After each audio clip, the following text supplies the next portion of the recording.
கிறிஸ்து இயேசுவில் ஆரோக்கிய அன்னையினுடைய அன்பு பக்தர்களே,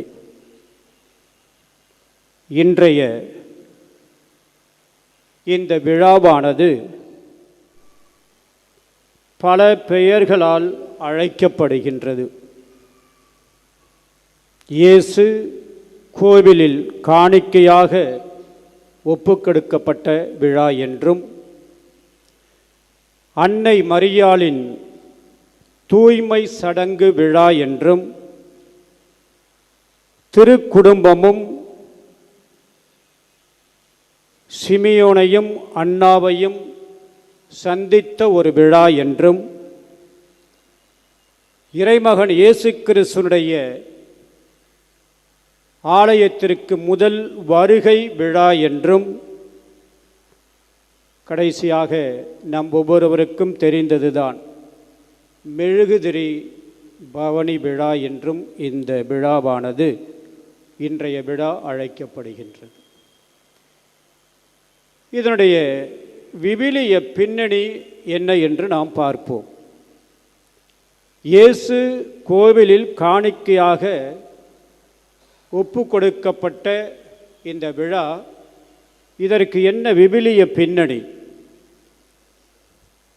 விடுதலை பயண நூல் 13வது அதிகாரம் 2வது வசனம் இவ்வாறு சொல்லுகின்றது: ஆண்டவர் மோசேயை நோக்கி உரைத்தது, தலைப்பேறு அனைத்தையும் எனக்கு அர்ப்பணம் செய்.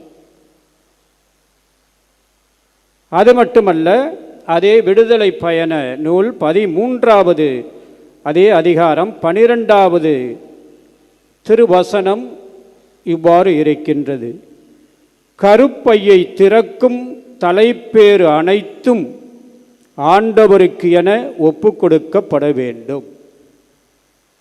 தலைப்பேரான அனைத்தையும் அது ஆண்டவருக்கு உரியது. காரணம், இஸ்ராயல் மக்களை எகிப்திலிருந்து விடுதலை செய்த இறைவன் பாஸ்கா பெருவிழாவன்று இஸ்ராயல் அல்லாத அனைத்து குடும்பங்களிலும் இருந்த தலைப்பேரான மக்களை எல்லாம் கொன்றுவிட்டு இஸ்ராயல் மக்களுடைய தலைப்பேரான ஒவ்வொருவரையும் காப்பாற்றினார். ஆகவே இஸ்ராயல் குடும்பத்தில் இருக்கின்ற ஒவ்வொரு தலைப்பேரும் இறைவனுக்கு உரிய ஒன்று, இறைவனுடைய மகன். ஆகவே தான் அன்னை மரியாளும் சூசையப்பரும் இந்த கடமையை நிறைவேற்ற தங்களுக்கு பிறந்த தலைப்பேரான மகன் இயேசுவை ஆலயத்திலே அர்ப்பணிக்கின்றார்கள். இதுதான் இன்றைய இந்த விழாவினுடைய விவிலிய பின்னணி. இரண்டாவதாக நான் சொன்னேன், அன்னை மரியாளின் தூய்மை சடங்கு விழா என்றும் இந்த விழா அழைக்கப்படுகின்றது. அதற்கு என்ன விவிலிய பின்னணி? லேவியர் ஆகமம் 12வது அதிகாரம் 1 - 8 வரை உள்ள வசனங்கள் இவ்வாறு இருக்கின்றன. ஆண்டவர் மோசேயிடம் கூறியது: ஒரு பெண் கருத்தரித்து ஆண் குழந்தை பெற்றால் 7 நாள் விலக்கு நாட்களில் இருப்பது போலவே தீட்டுப்பட்டிருப்பாள். 8ஆம் நாளன்று அந்த குழந்தைக்கு விருத்த சேதனம் செய்யப்பட வேண்டும். தொடர்ந்து வரும் 33 நாட்கள் அவள் தன் உதிர தீட்டு நாட்கள் முடியும் வரை தூயதான எந்த பொருளையும் தொடலாகாது, தூய தலத்திற்குள் வரலாகாது. தூய்மையடையும் காலக்கெடுவிற்கு பின்னர், இறைவார்த்தை 6வது வசனம் இவ்வாறு சொல்லுகிறது: ஓராண்டு நிறைவுற்ற செம்மறி ஒன்றை எரிபலியாகவும் புறா குஞ்சு அல்லது காட்டுப்புறா ஒன்றை பாவம் போக்கும் பலியாகவும் குருவிடம் சந்திப்பு கூடார நுழைவு வாயிலுக்கு கொண்டு வர வேண்டும். அதனை அவர் ஆண்டவர் திருமுன் கொண்டு வந்து அவளுக்கு கரை நீக்கம் செய்வாள். அவள் தன் உதிர ஊரல் தீட்டிலிருந்து தூய்மையாவாள். இது இறைவன் மோசேக்கு கொடுத்த கட்டளை. இந்த கட்டளையை நிறைவேற்றத்தான் அன்னை மரியாளும் சூசையப்பரும் ஆலயத்திற்கு வருகின்றார்கள். வசனம் 8 இவ்வாறு சொல்லுகின்றது: ஆட்டுக்குட்டி கொண்டு வர வசதி இல்லாதவர்கள் 2 காட்டு புறாக்களையோ 2 புறா குஞ்சுகளையோ கொண்டு வந்து ஒன்றை எரி பலியாகவும் மற்றதை பாவம் போக்கும் பலியாகவும் படைத்து அவற்றால் அவருக்கு கரை நீக்கம் செய்வார்.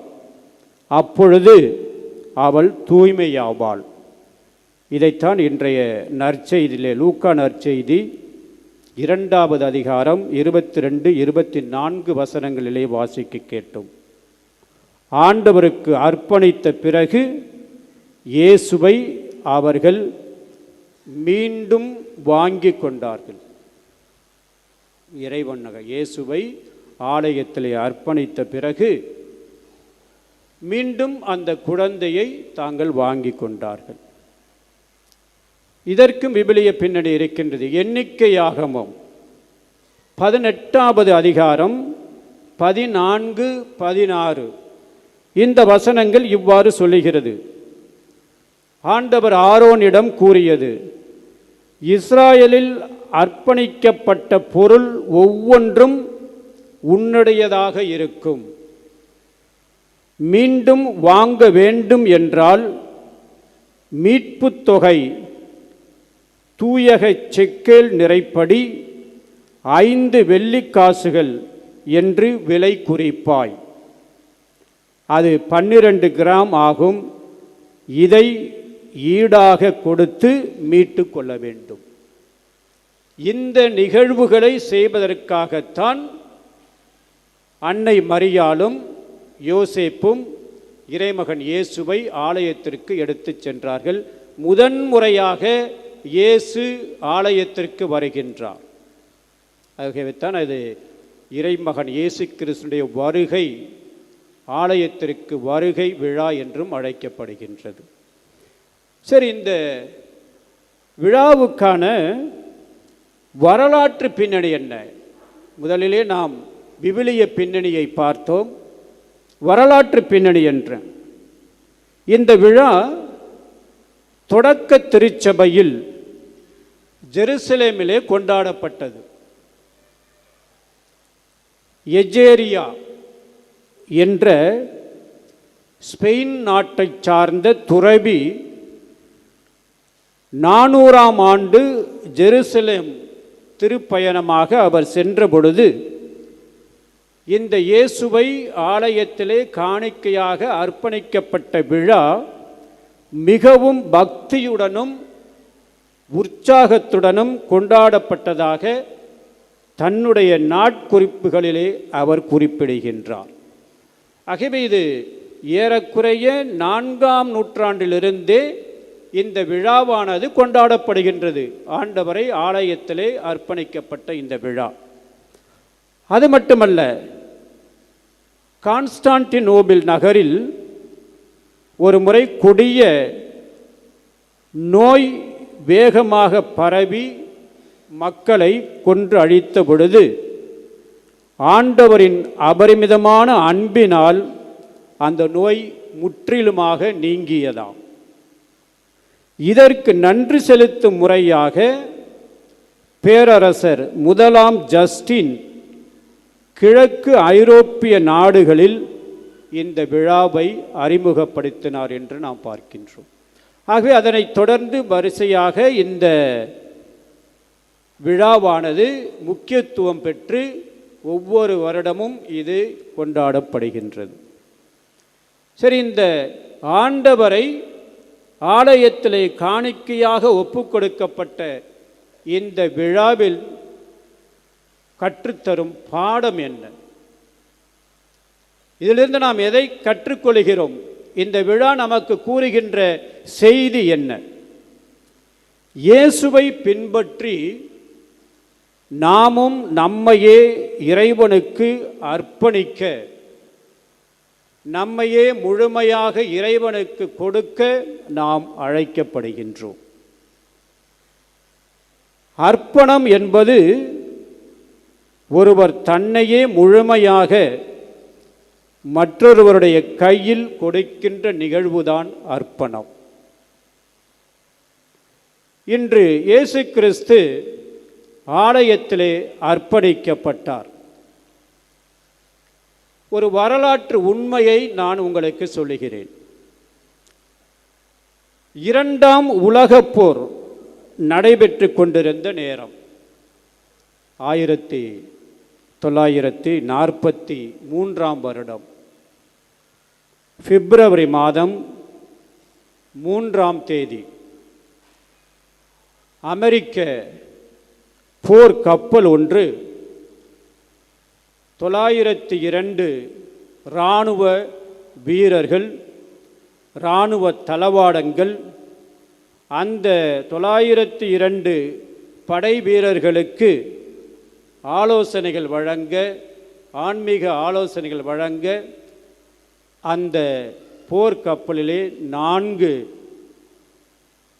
அருள் பணியாளர்களும் இருந்தார்கள்.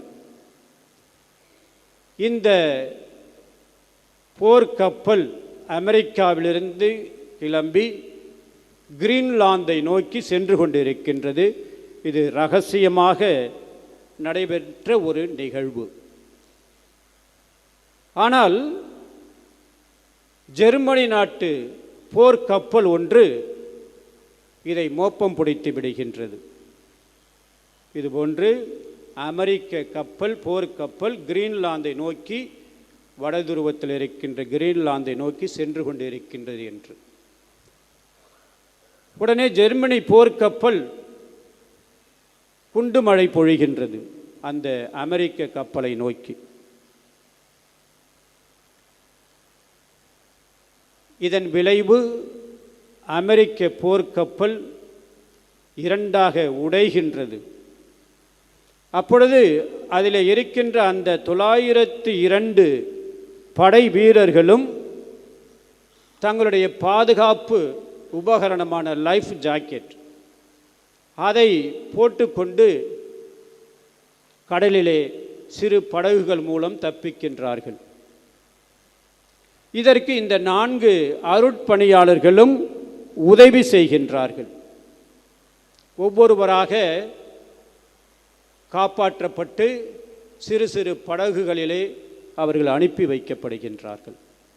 கடைசியாக ஒரு சில பேருக்கு அந்த லைஃப் ஜாக்கெட், அந்த பாதுகாப்பு உபகரணம் இல்லாமல் போய்விடுகின்றது. இந்த 4 அருட்பணியாளர்களும் என்ன செய்கின்றார்கள் தெரியுமா? தாங்கள் அணிந்திருந்த அந்த லைஃப் ஜாக்கெட், அதாவது அந்த பாதுகாப்பு உடையை மற்றவர்களுக்கு கொடுத்து எல்லோரையும் பத்திரமாக சிறு சிறு படகுகளை ஏற்றி காப்பாற்றி விடுகின்றார்கள். கடைசியாக சென்ற ஒருவர், அவர் திரும்பி பார்க்கின்றார் தன்னுடைய அமெரிக்க நாட்டு போர்க்கப்பலை. அப்பொழுது சிறிது சிறிதாக இந்த கப்பல் அந்த உறை பனியில் கடலிலே மூழ்கி கொண்டிருக்கின்றது. இந்த 4 அருட்பணியாளர்களும் எல்லோரும் கைகளை சேர்த்து பிடித்து கொண்டு ஜெபம் செய்து கொண்டே இருக்கின்றார்கள். முழுவதுமாக அந்த போர்க்கப்பல் மூழ்கி விடுகின்றது. இந்த 4 பேரும், இந்த 4 அருட்பணியாளர்களும் பிறருக்காக, அந்த 902 படை வீரர்களும் பாதுகாக்கப்பட வேண்டும் என்பதற்காக தங்களையே முழுமையாக அர்ப்பணித்தார்கள், தங்களுடைய உயிரை கொடுத்தார்கள். இந்த 4 பேரும் யார் தெரியுமா? ஒரே திருச்சபையை சார்ந்த அருட்பணியாளர்கள் கிடையாது. 4 பேரும் வேறு வேறு சபையை சார்ந்தவர்கள். நான் வாசிக்கின்றேன் பாருங்கள். முதலாவது அருட்பணியாளருடைய பெயர் ஜார்ஜ் எல் ஃபாக்ஸ். இவர் மெத்தடிஸ்ட் சபையை சார்ந்தவர். இரண்டாவதாக அலெக்சாண்டர் டி கூடி. இவர் ஒரு யூத மதத்தை சார்ந்த ஒரு ரபி. மூன்றாவது அருட்பணியாளர் கிளார்க் வி போலிங் என்ற ஒருவர். இவர் டச்சு கிறிஸ்தவர்களுடைய சபையை சார்ந்தவர். கடைசியாக அருட்தந்தை ஜான் பி வாஷிங்டன். இவர் கத்தோலிக்க திருச்சபையை சார்ந்த குரு.